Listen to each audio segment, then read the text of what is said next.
listening to the University of Chicago Public Policy Podcast.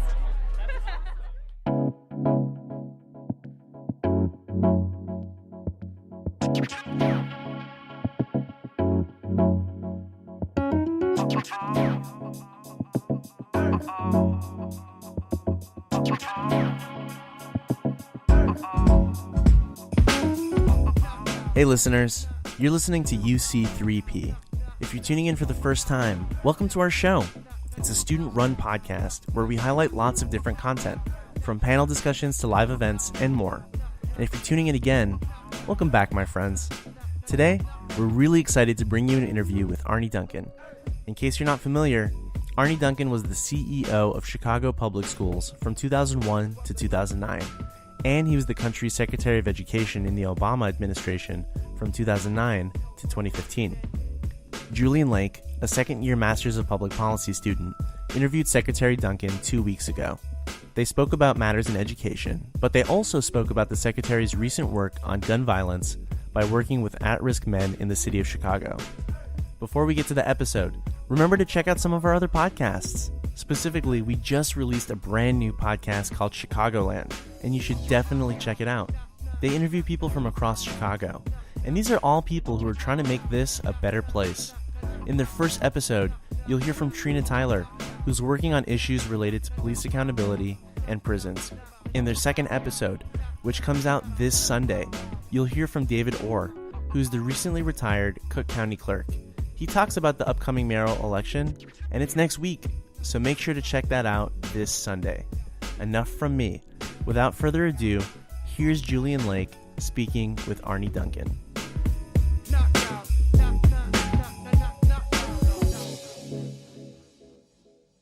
Mr. Duncan, Secretary Duncan. You have to say Mr. Secretary Duncan. Mr. Secretary Duncan. I'm joking. Arne. Arne, okay. If you say Mr. Secretary, I'll quit the interview. So. Arne. Okay, I just wanted to clarify. That's all I was. That's all I am. Nothing's changed. So. Well, all right. That sounds good, Arne. Hey, UC3P listeners. This is Julian Lake, and I'm sitting down with the distinct pleasure of talking to Arne Duncan, the former Secretary of Education. And it's awesome to be sitting down with you, Arne. This is actually the second time we're meeting. The first time was at Ratner on the basketball courts. You probably don't remember, but you and your son were practicing, and I was like, that guy looks familiar, and he's really good. Like, maybe he could join my team. But it's a pleasure to sit down with you in a less stressful situation than you draining threes on me. And I think your son's name is Ryan, if I remember correctly. You got a great memory. Holy cow. Yeah. Ryan was also draining threes on me, which was a whole lot more stressful than this is going to be. So thanks for sitting down with us. Great to see you again. Thanks for the opportunity. No problem. So I just want to start out by asking you a question. You recently published an op-ed for The Hill in January about the LA Unified School District teacher strike, which went on for 6 days, and said that during teacher strikes like these, the people that get hurt most are the children. I wanted to get your opinion on the results of the teacher strike, and also, when is it a good time for teachers to strike, and how do we think about the fallout from that sort of event? The best thing for me was it was a short strike. I think it was 6 days, and so they got back into the classroom. And it's a really, really complicated and thoughtful question, Julian, because I'm always going to be the guy fighting for more resources for teachers and better pay. And I've said publicly I think we should double teacher salaries in the country. But when you work in urban districts like LA and like I did here in Chicago, I don't know the exact demographics in LA, but here in Chicago, about 90% of students live below the poverty line. As you know, as well as I, and as I'm sort of obsessed with my work now, our streets are nowhere near as safe as we want them to be. For many kids, we serve them not just a meal, not just breakfast, but 2, sometimes 3 meals a day. And so just take the education piece out of it. When kids aren't in school, when they're not able to be fed, when they're less safe, when parents are having stress, trying to figure out what to do with their kids while they go work a job or 2 jobs or 3 jobs. It's not something you do lightly. Having said that, I think there are absolutely times when teachers need to and should strike. what actually happened in LA is the union accepted the salary increase that was proposed before the strike. So it wasn't like the ball moved in any significant, way there. So I think as a strategy of last resort is an important one for unions to have and to exercise. I'm not sure that was about that specific one in LA. I'm not sure that was about the substance of the issues, or whether that was more about political posturing. And I just think in education, when the stakes are so high, when our kids need us so badly, when their safety, not just their education, their safety, their nutrition, is part of this parent stress. I just hope those decisions are made with extraordinary thoughtfulness. Yeah, absolutely. So you famously were the CEO of CPS here in Chicago, the Chicago Public School System, for a number of years, and you've moved on from that for a while, especially since you were Secretary of Education. But I'm sure you've given a lot of thought to education here in Chicago still. And we have this upcoming mayoral election, and I wanted to know, are there any mayoral candidates that have policies that really speak to you on education here in Chicago? Well, the two issues that I'm laser focused on now are obviously education, but this issue of gun violence, and that's really where I'm spending my time now, is how do we make Chicago safer for students. I was in a school in Englewood this morning, and I always do this and ask the classroom, how many of you know someone who's been shot? And literally every single hand goes up in that classroom.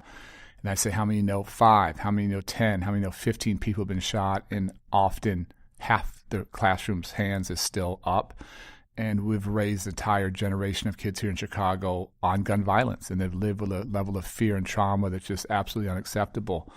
So what we're doing is I'm less focused on a candidate, and I'm more focused on issues. We're actually having a mayoral forum here next Friday that I hope a number of students from the Harris School are coming out to. I've talked to the dean, and hopefully she's provided some tickets. If you need more, let me know. But we're inviting mayors from 5 cities to come, from LA, from DC, Philly, New Orleans, and Minneapolis, to talk about their experiences and what they learned and what they, what can they do, what their advice for this incoming crop of potential mayoral candidates. So I'm not backing a single candidate. I'm working hard on these issues, and I want these issues to win. And if these issues win, then I think Chicago wins. Okay, great. So you've seen education from both the local level and also the national level, and I wanted to get your take on how you think that the Department of Education has changed since both you have left and also the new administration has come in. I'm sure that you guys have very different priorities between you and now Secretary Betsy DeVos. What do you see that has really changed under her leadership there? Well, I would say, unfortunately, or even tragically, I think we have radically different priorities. And what I always say is that, for me, Julian, education should be the ultimate bipartisan issue. There should be nothing left or right or Republican or conservative or liberal or Democratic about increasing access to pre-K or raising graduation rates or making college more accessible and affordable.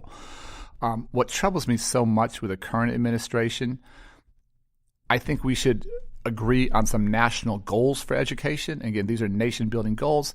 And then we can have lots of vigorous policy debate about the best strategies to achieve those goals. As you know, there's never one best way to do it. What works in New York or LA or Chicago might work very different in Montana or on a Native American reservation or in Appalachia.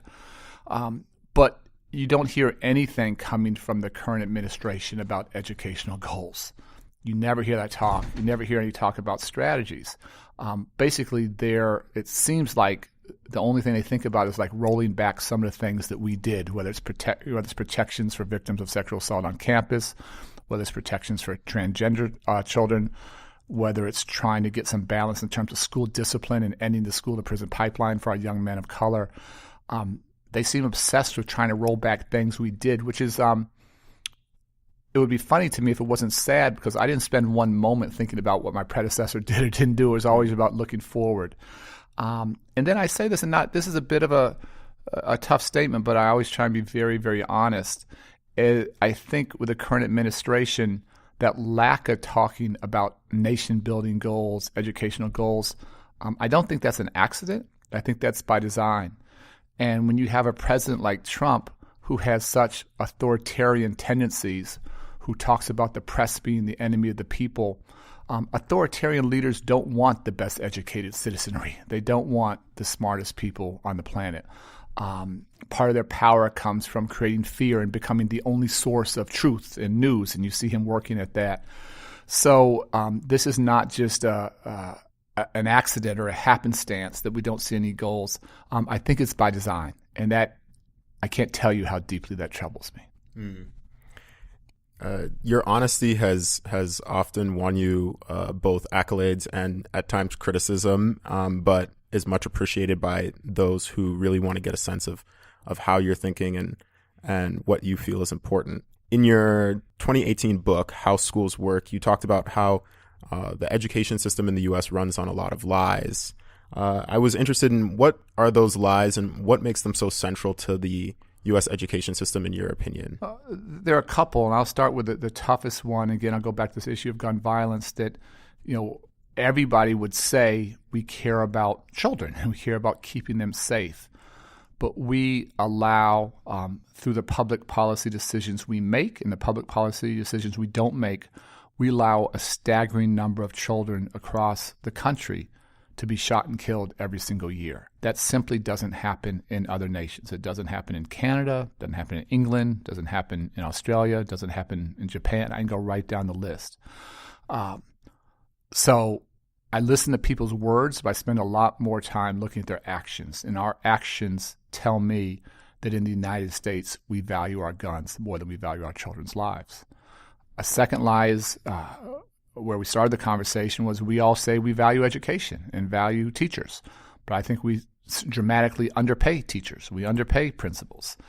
We don't treat them like professionals. We don't train them, recruit them, support them, mentor them to do incredibly hard, difficult, complex work of working in our schools every single day. But obviously this is nation-building work. This is critically important work. So we say those things, but we don't do them.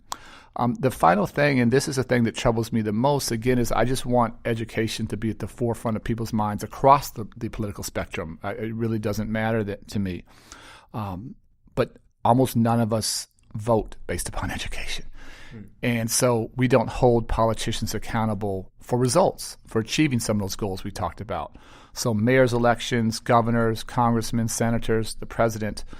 I've never met a candidate or a politician who says they're anti-education. They all love visiting schools. They all love photo ops. They all love patting little kids on the head.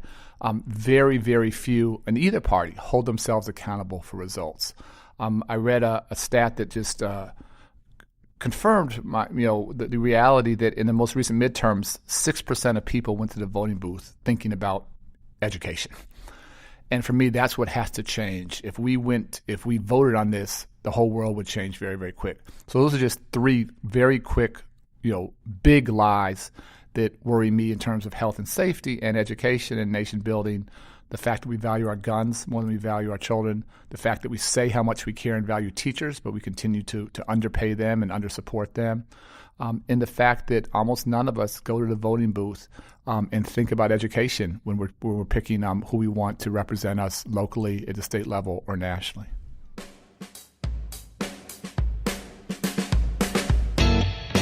As China's role grows greater on the global stage, you want to stay up to date on the issues most pressing to China both domestically and internationally. Check out the Just China podcast for in-depth analysis on recent headlines and investigative reports on Chinese matters that affect our globalized world. We are Just China. Find us on Apple, Spotify, or wherever you enjoy your podcast listening. So as education is in great part run by the states, but from a federal level, you try to influence the state policy by implementing Race to the Top initiative. What do you see as some of the biggest successes of Race to the Top and maybe some of the failures or regrets from its legacy? I'll broaden it out a little bit, and people always say, what's the appropriate federal role? There's always lots of debate there, and I'll I put it in three buckets. The first bucket for me is equity. It's trying to help the most disadvantaged kids, whether it's English language learners, whether it's children with special needs, whether it's children living in poverty, first-generation college goers. So we did a lot to increase access to high-quality pre-K